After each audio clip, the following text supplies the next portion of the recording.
Так, я приехал к Игорю. Все же знаете, Иркин.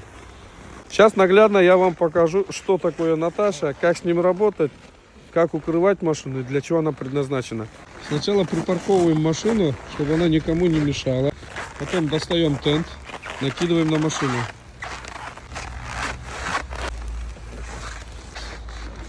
Складывается таким образом, что потом его просто накинул, развернул и закрыл. Теперь главный момент, ребята, лайфхак можно сказать. Сейчас морозы самые крепкие в Якутии. И вот используем эффект термо. Это как одеваться по слою. Запихиваем выхлопную трубу отвода выхлопных газов. Натягиваем первый слой. Накидываем второй тент, более толстый. И вот разворачивается. Раз, раз, раз. И машина в термомешке двухслойном, который не выпускает тепло от двигателя и сохраняет тепло салона примерно под таким двойным тентом примерно на 6-7 часов.